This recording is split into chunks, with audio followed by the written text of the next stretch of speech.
Video of new education policy. First video में बच्चों हमने देखा 5+3+3+4 का प्लान देखा था और 12th तक का आपको अच्छे से समझ में आया भी होगा।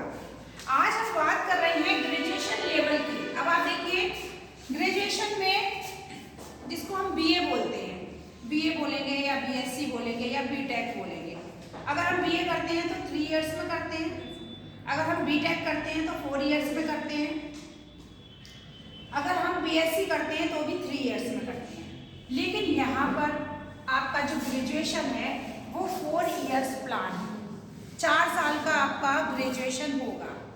4 साल के ग्रेजुएशन के लिए इसमें क्या बेनिफिट्स होंगे आपके, वो आप ध्यान से देखिए।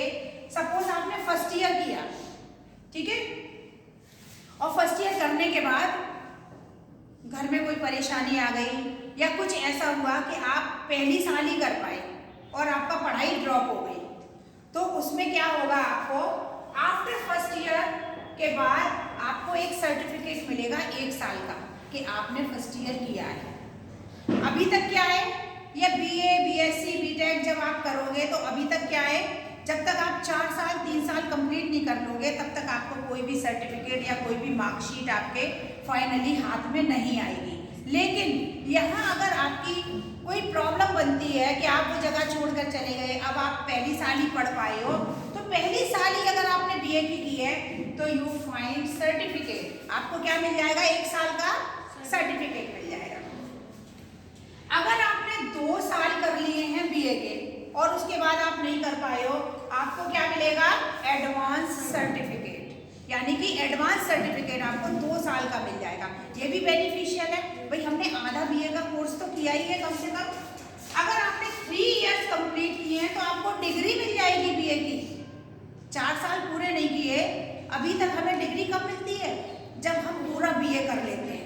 लेकिन यहाँ पर आपको 3 साल के अंदर ही डिग्री प्रोवाइड कर दी जाएगी। और अगर आपने पूरा बीए कर लिया तो क्या होगा, आपको डिग्री भी मिलेगी और प्लस रिसर्च का सर्टिफिकेट भी मिलेगा। इसका मतलब न्यू एजुकेशन पॉलिसी जो हमारे लिए नया प्लान लेकर आई है, this one is more beneficial for the students, क्योंकि हर ईयर में कुछ ना कुछ हमें मिल रहा है। ऐसा नहीं है मैंने 1 साल कर ली तो मेरी साल खराब हो गई, अब मैं कुछ दूसरा कर रही हूँ, क्योंकि वो 1 साल करी थी तो उसका सर्टिफिकेट तो मुझे मिला।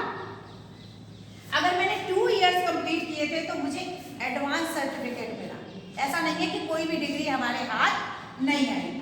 अगर हमने 3 इयर्स कंप्लीट किए थे तो डिग्री मिल गई हमें, और अगर हमने पूरा अपना प्लान 4 साल का बीए किया है तो हमें रिसर्च और प्लस डिग्री दोनों मिली। तो ये तो हमारा बीए कंप्लीट हो गया।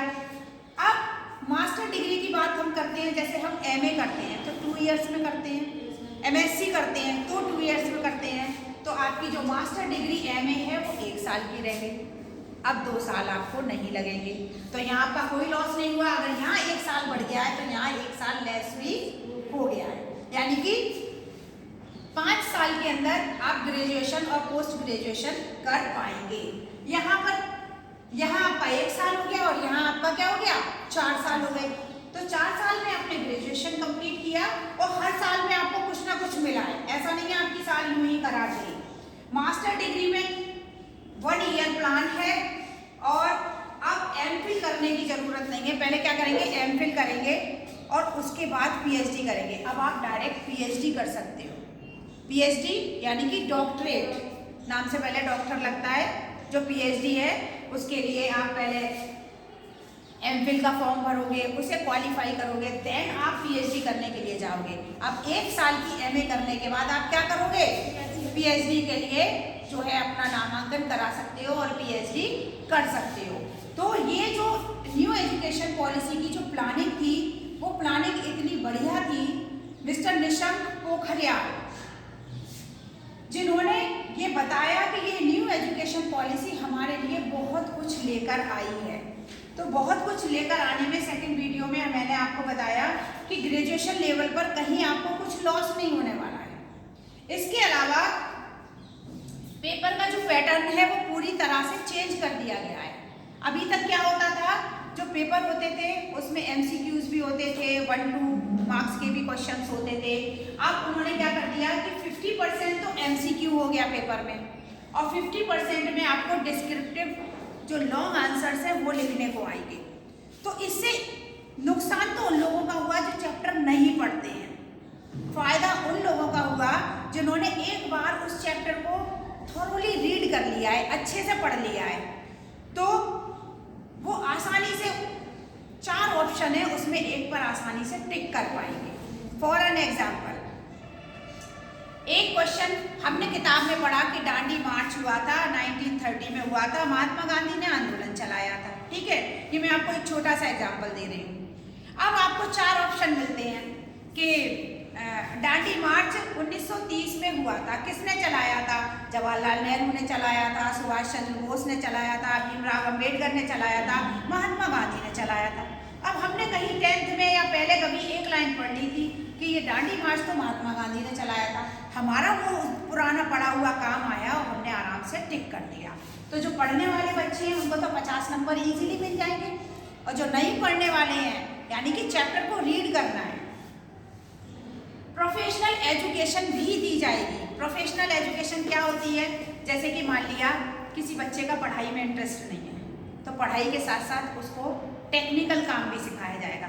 जैसे कि मान लिया कटिंग का काम सिखाया गया तो वो एक बहुत अच्छा टेलर बन गया। फोटोग्राफी सिखाई गई, वो एक इंटरनेशनल लेवल का फोटोग्राफर बन गया। एक्टिंग सिखाई गई, वो एक्ट्रेस या एक्टर बन गया। समझ में आ रहा है आपको? तो एक तो आपको ये एजुकेशन दी जा रही है जो बुकिश लैंग्वेज आप पढ़ रहे हो, जो किताब में पढ़ते हो। एक किताब से हटकर बुकिश लैंग्वेज से ज़्यादा क्या है जरूरी? Practical knowledge. और वो प्रैक्टिकल नॉलेज कैसे आती है? हमें सीख कर आती है। किताबों से हम क्या करते हैं? पढ़ते हैं तब सीखते हैं। और प्रैक्टिकल नॉलेज में क्या होता है? पहले हम प्रैक्टिकल करते हैं और उसके बाद हमें समझ में आता है। किसी के पैर में चोट लगी है, हमें समझ में नहीं आ रहा, जिस दिन हम गिर पड़े उस दिन हमें समझ में आ गया कि पैर में चोट लगी है, कितना दर्द होता है। वो लड़की इसलिए 10 दिन स्कूल नहीं आ पाई कि वास्तव में उसके चोट लगी थी। तो प्रैक्टिकल करके सिखाना। अब इसको हम हिंदी में कहेंगे प्रोफेशनल एजुकेशन को व्यावसायिक शिक्षा। तो व्यावसायिक शिक्षा विभिन्न व्यवसायों में दे, फिटर सिखाना, कटिंग सिखाना, टेलरिंग सिखाना, है ना, गार्डनिंग का काम सिखाना, या तरह तरह की जो फार्मिंग है, जो हम पुराने पैटर्न पर खेती करते आ रहे हैं, अब हम नई फार्मिंग अगर अपने किसानों को सिखाएंगे तो फिर क्या है कि हमारे जो फार्मर्स हैं वो मोर सक्सेसफुल हो जाएंगे।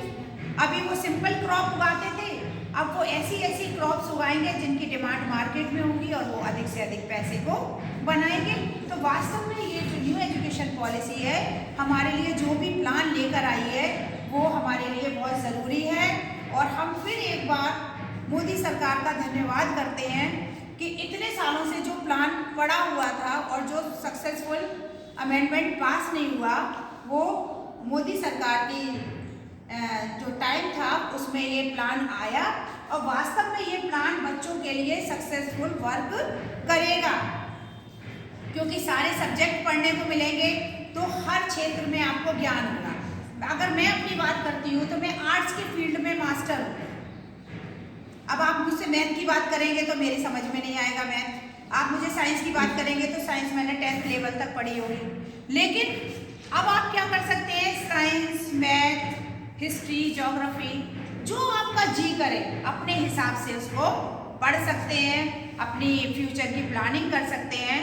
तो जो NEP है वो वास्तव में जो स्टूडेंट्स के लिए, के फ्यूचर के लिए जो है वो एक मील का पत्थर, एक माइलस्टोन बनकर काम करेगा। और बहुत सारे बच्चे जो कुछ करना चाहते हैं, जैसे मान लिया कॉमर्स लेकर आगे बढ़े, MBA BBA करके आगे बढ़े, किसी के लिए मल्टीनेशनल कंपनी में होंगे, कुछ बच्चे IAS बन जाएंगे, कुछ PCS बन जाएंगे, क्योंकि वो एक विज़न बनाए हैं। अगर वो विज़न 1% चेंज भी होगा तो वो दूसरे सब्जेक्ट से जो है अपने दूसरे फील्ड में जा पाएंगे with the help of new education policy. Thank you.